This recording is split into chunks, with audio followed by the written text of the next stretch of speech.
Normally, when it comes to the daily cancellation, I need to expend some degree of effort researching and writing a script. I know that probably sounds difficult to believe, but it is true. People don't simply cancel themselves. I have to think to myself, how can I present this cancellation in a humorous or engaging way, given the facts on the ground? All right, folks, Matt Walsh is on a tear again, and this time he's turning what could have been a simple museum heist story into a full-blown proof of feminist failure rant. In this clip, Walsh breaks down how a group of thieves straight up robbed the Louvre in broad daylight, and somehow manages to blame diversity hires and gender politics for the whole thing. So today, we're diving into the Louvre robbery, how it spiraled into a culture war monologue, and whether Matt's argument actually holds up, or if he's just using one event to fuel his larger narrative about woke incompetence. Let's break it down, and yeah, we're going to call out hypocrisy, the bias, and the wild exaggerations when we see them. But today, there's a notable exception to this general rule. In this case, I really don't have to do anything to highlight the absurdity of today's topic, because all by itself, this is simply one of the most ludicrous, on-the-nose stories in recent memory. I'm talking, of course, about the museum heist that took place on Sunday at the Louvre in Paris, France. And it's one of the most, of course, famous museums in the entire world. Every detail of this story from start to finish feels like a punchline. I mean, it feels like a comedy. It feels like a movie, if they still made comedies. But it's not. This is all real. So we'll start with the fact that this robbery took place in broad daylight while the museum was open. Okay, this part's actually insane. Walsh isn't wrong. This really does sound like something out of Ocean's 11 Paris edition. But notice how quickly he shifts from reporting the event to mocking the French, turning the security failure into a national stereotype. The first 5 minutes sound like a stand-up routine than a serious analysis. He's entertaining, sure, but he's leaning on cheap shots instead of substance. During regular business hours. Watch. Thieves burst into the Louvre in Paris, stealing crown jewels and prompting the world's most visited museum to be evacuated. Here's how the heist happened and why French authorities are in a race against time to recover the jewels. The robbery took place in the Galerie d'Apollon. At around 9:30 in the morning, 4 individuals drove motorcycles and a truck with a portable furniture elevator to the museum. They used the elevator to get up onto a balcony. They then cut through a window using what appeared to be angle grinders. Once inside the gallery, the thieves used the grinders to threaten guards and to cut into display cases containing Napoleonic and royal jewelry. The thieves tried, but failed, to set their truck on fire before fleeing on the motorcycles. They were in and out of the gallery in less than 7 minutes. So yes, 30 minutes after the museum opened to visitors, the thieves drove up to the building in a furniture elevator called a Montemobile, I don't know, is that how you pronounce it, in France. And then they used a glass cutter to break the window, which set off alarms, as you might expect. So this is the point where the heist should have been over. I mean, really, it should have been over as soon as a guard saw a random furniture elevator full of masked construction workers pulling up to the museum. But we'll give them a pass on that for some reason. We'll cut them some slack. The moment the alarm goes off with the criminals still outside the building, that should have been game over for a heist like this. But it wasn't game over. As you heard, the thieves proceeded to threaten the guards with their power tools. Okay, they wave their power tools around. And no, that's not a euphemism. I mean, like actual tools. And instantaneously, the French guards surrendered. They just waved the white flag on the spot, as the French always do. They actually left the premises, according to multiple reports. Here's where Matt's tone shifts from humor to mockery. He paints the guards as cowardly and France as weak, ignoring the real issue: horrible security planning. It's not that the guards surrendered because they're French. It's that the Louvre didn't have armed defense, proper lockdown protocols, or immediate police response. Instead of addressing systematic flaws, Walsh falls back on his favorite lazy punchline: the French always surrender. Cheap, predictable, and misses the bigger story. They saw a guy with a compact drill and like a screwdriver and measuring tape, and they just ran for the hills. And then the criminals were free to cut open the display cases with $1,300 cut quick saws, as seen in this cell phone image, which you can see here. Now, admittedly, it's easy to mock this scenario, and we should. But to be fair, if you're a guard and your entire job, the reason for your paycheck is to defend priceless works of art from potential vandals, what are you going to do if you see something like this?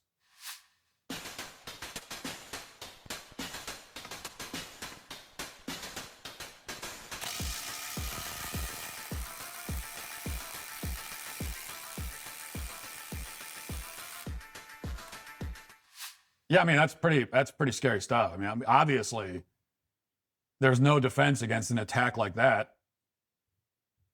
What are you going to do? Use a gun? Shoot the guy? That would just be ridiculous. I mean, using a weapon to stop bad guys from breaking the law? Who's ever heard of that? I mean, they've long since moved on from that kind of barbarism in France. You know, the barbarism of like law and order and civilization. No, you can't interfere with him in any way, or else he might put some holes in your drywall. Your only option is to just let them do whatever they want. Actually, there was one thing the guards apparently prevented. They supposedly stopped the thieves from setting fire to their furniture elevator on the way out the door. So, you know, that's something. But other than that, there was no reason to have guards at all. I mean, they might as well. The museum might as well just have been completely open to the public. No alarms, no security measures of any kind. And by the way, the criminals left the scene on scooters. They left on scooters. They might as well have just been riding away on big wheels. They might as well have been on rollerblades, just like casually skating down the street. How did the police not immediately chase them down? You're talking about a brazen robbery in one of the most famous locations in the entire country. It took several minutes. Alarms sounded. And not only did the guards fail to do anything, but the police also failed to do anything. So the criminals left behind a bunch of evidence, including a blowtorch, a yellow vest, a saw, and an imperial crown with more than 1,000 diamonds. So here is the saw, for instance, that they left behind, that they were lugging around. But still, there have been no arrests. So they've got video, a mountain of evidence, witnesses, and no one's been arrested. Cold weather will be here before you know it, and here's something most families don't think about. When the power goes out during a cold snap, there's no way to stay warm. The furnace stops running, electric heaters are useless, and suddenly everyone's left hoping power comes back on. In the severe cold, it's actually a dangerous situation. Most homes are completely dependent on the electrical grid for heat. When that grid fails, whether from winter storms, ice damage, or rolling blackouts, families are left vulnerable. That's where the Vesta off-grid space heater from My Patriot Supply comes in. It's a space heater that doesn't need electricity. It runs on canned heat, an indoor safe fuel. Keep one tucked away in the closet, and there's reliable warmth available no matter what happens to the grid. Plus, it doubles as a stove for boiling water or cooking food during an outage. I think it's a staple to have for anyone who wants to be prepared and ensure that your family is taken care of when the weather is raging. Best part, right now, you can get a Vesta along with other free gifts when ordering the Winter Prep Special from My Patriot Supply. And now's the time to do it before the cold weather kicks in. It's worth having that peace of mind before the winter weather arrives. Just go to mypatriotsupply.com/Walsh to see everything that's included. This offer won't last long, and neither will this nice fall weather. So go to mypatriotsupply.com/Walsh today. That's mypatriotsupply.com/Walsh. At the time, as you might imagine, at the moment, as you might imagine, there are a lot of theories about whether this heist was an inside job or some kind of long con. Apparently, the localized alarm system wasn't operational at the time, and only the general museum alarm sounded. Additionally, there are reports that the museum changed the structure of its glass cases recently. They supposedly went from armored cases, which would drop the jewels into a safe if they were disturbed, to more accessible cases. Now, we'll put up those images on the screen so you can see the contrast. Now, you might ask, why would a museum intentionally make its treasures much easier to steal? Not to mention, the original cases were beautiful. So why did you make them uglier? So you made it uglier and easier to steal. That seems kind of odd. I mean, the very last thing that you would want priceless artifacts to be is accessible, you would think. But as it turns out, it was all part of a plan to counter the museum's elitist image. So this is from an article that was published 5 years ago. Okay, this is real, apparently. Quote, the Louvre, the world's most visited museum, is working on a major overhaul of how its vast collections are presented and explained. Jean-Luc Martinez, the president of the Louvre, told reporters, to counter its elitist image, the museum will strive for a cultural democratization to make its treasures more accessible with improved presentation, labeling, and curating.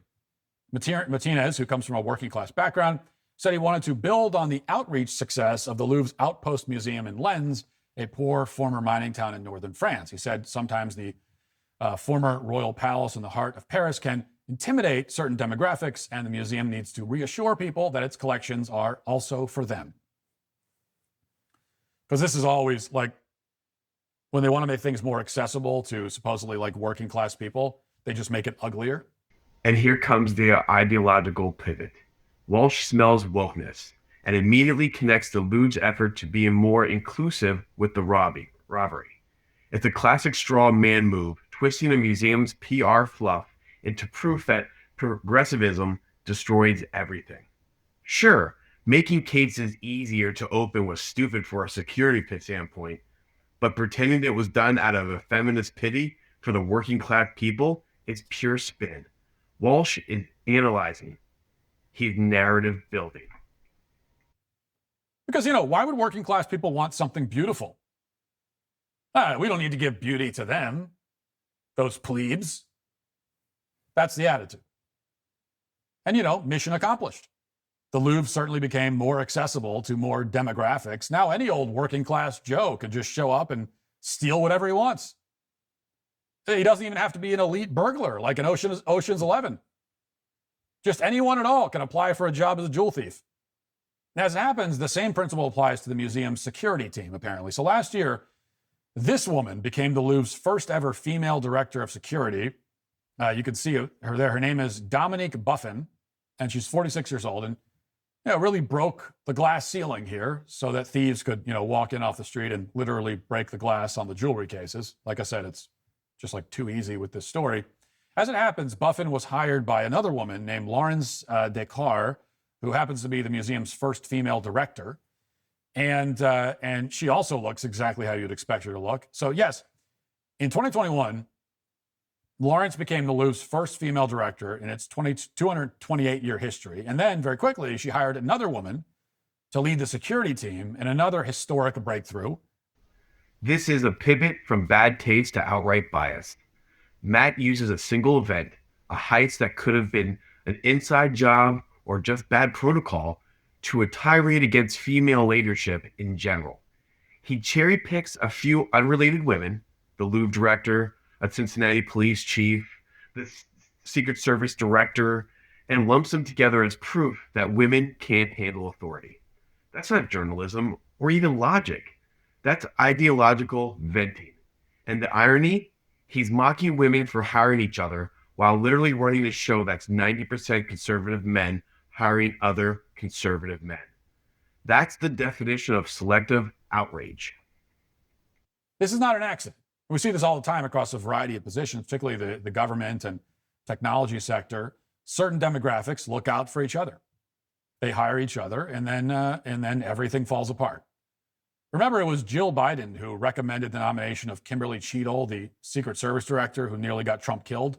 Cheadle claimed that sloped roofs are just too dangerous for the Secret Service as an excuse for why the Secret Service allowed a sniper with an AR-15 to climb onto the roof of a warehouse just 450 feet away from Donald Trump with a clear line of sight to the stage and then shoot him in the head. And once again, at the Louvre, we have yet another unambiguous triumph of feminism. Just 1 year after they picked a woman to lead the security at this famous museum, thieves stole millions of dollars worth of jewelry in broad daylight while the museum was open as the guards ran away. Who would have imagined that this could ever be possible? Well, it certainly would not have been possible to, say, put armed guards around the building or inside the building. That would have just been unthinkable. As unthinkable as like putting an agent on a sloped roof. To be clear, the media in France promoted this woman relentlessly prior to this heist, as you would expect. Quote, Never before has a woman held this highly strategic position, wrote Le Monde, probably the most respected newspaper in the country. She has been responsible for security at the museum and its surrounding areas. The Olympic Games provided her with accelerated training. So she's responsible for security at the Louvre as well as the surrounding areas, apparently. That's to make you feel comfortable if you're living nearby. It also probably reminds you of this story from a few months ago. Remember the Cincinnati police chief, a woman named Terry Thiege? She was the first woman to lead Cincinnati's police department in its history. She's also grossly incompetent and malicious. After a mob beat up several white people on camera, she decided that it was a good opportunity to berate people for sharing the footage of the assault. Wasn't upset about the violence. She was upset that people noticed the violence. Watch. Social media and journalism, and the role it plays in this incident. And yes, guys, that's you. That is you. Social media, the post that we've seen, does not depict the entire incident. That is one version of what occurred. Well, now we have a belated update to this story. The chief has effectively been fired. This is from a local news station. Quote, Cincinnati Police Chief Terry Thiege has been placed on paid administrative leave, city officials confirmed. Cincinnati City Manager Cheryl Long states the move comes pending an internal investigation on the effectiveness of her leadership in the Cincinnati Police Department. The city continues to face serious public safety challenges that underscore the need for stability at the command level. Now, the good news for Chief Terry is that there's probably going to be a job opening at the Louvre pretty soon. But for the rest of us, for people who prefer to have safe cities and secure museums, probably a good time to give up on the idea of promoting women on the basis of their gender, because in every case, it ends in disaster. It doesn't take much. In Cincinnati, it took a few people with cell phones to cause the chief of police to melt down on camera. In Paris, it took a few thieves with power tools to clear out the most famous museum in the world. And in Butler, it took a sloped roof. I mean, the truth is, you could put a Boy Scout troop in charge of security and public safety, and they would do a better job in all of these cases. And at the very least, they probably do something, although that's a very low bar. It's a bar that none of the women I've just mentioned has been able to clear. And that is why the first ever female director of security at the Louvre has many, many fewer jewels to guard today, which I guess just makes her job easier on the bright side. And it's also why, along with Cincinnati's first ever female police chief, she is today canceled. By the end, Walsh declares the Louvre's female director and security chief canceled. Not for corruption, not for incompetence proven by evidence, but for simply existing while robbery happened. This isn't about art, crime, or even security. It's a culture war monologue dressed as a crime story. Walsh spins a museum theft into another sermon on how wokeness ruins everything. It's clever in structure, emotionally charged, but intellectually lazy. Matt didn't expose the Louvre failure.